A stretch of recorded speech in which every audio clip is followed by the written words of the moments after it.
Nitong nakaraang Martes, arestado sa follow-up operation ng Mandaluyong Police ang 4 sa 5 suspect sa nangyaring pang-hold up ng bus noong April 22, 2013 sa bahagi ng Mandaluyong sa EDSA. Hindi na nakatanggi pa ang mga suspect matapos silang positibong kinilala ng kanilang mga nabiktima. Napag-alaman ding ang mga suspect labas-masok na pala sa kulungan dahil sa kasong pang-hold up. Pagdating doon sa crime scene, tinanong-tanong nung dalawang nag-responding membro ng mobile patrol yung mga pagkakakilala ng suspect. May pinakita silang mga pictures doon sa kanilang rogue gallery kung saan yung dalawa doon na suspect na si Potenciano Taguinod at saka si Arnold Mercado, kanilang kinilala. Na yung mga iyon ay dati nang nakasuhan dito sa aming estasyon ng robbery snatching. Sa 20 pasahero ng naturang bus, napuruhan ang 28 taong gulang na si Ryan De La Rosa. Nang tumanggi raw kasi itong ibigay ang kanyang mga gamit. Ayaw mo ha? Inundayan siya ng saksak sa dibdib ng mga halang ang bituka. Hindi namin pareho alam na hold up. Akala lang namin may laseng na pinapababa ng bus. Kasi bigla lang inagaw Walang nag-declare ng hold up. Siyempre, initial reaction niya, hindi ibigay.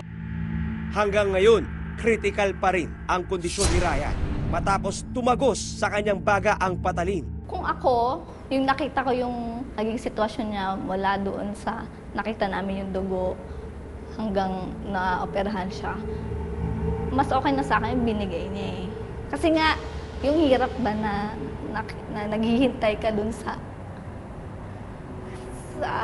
labas ng ICU.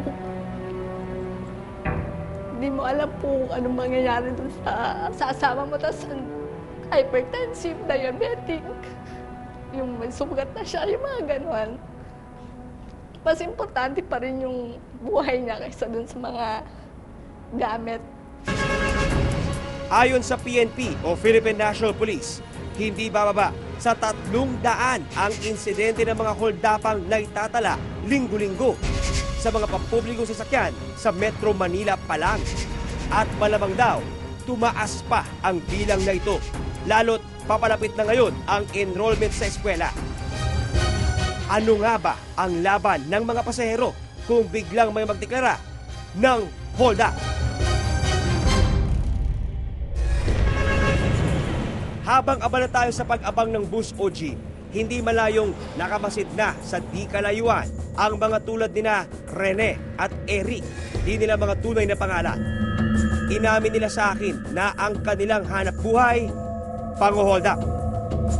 Pang-hold up ang pinambubuhay ni Eric sa kanyang pamilya.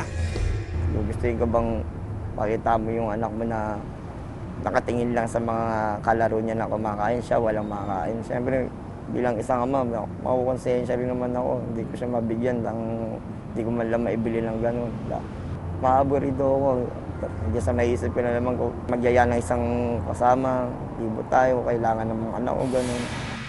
Sa bawat sampa nila sa mga bus o jeep, sisiguraduhin daw nilang makukulimbat nila ang mga pera, cellphone, laptop at alahas ng mga pasahero. May mga pasahero ko minsan na lumalaban, kumbaga para ayaw ibigay yung cellphone nila o yung bag nila, lumaban, tapos anong ginawa mo? Ayun, sinugatan ko lang siya dito sa may balikat. Doon niya na binitawan yung tapos kunyari tinutukan ko sa ay, makulit ka, ayaw mong bigay Ang naman, pagka nasugatan sila, binibitawan na nila yan.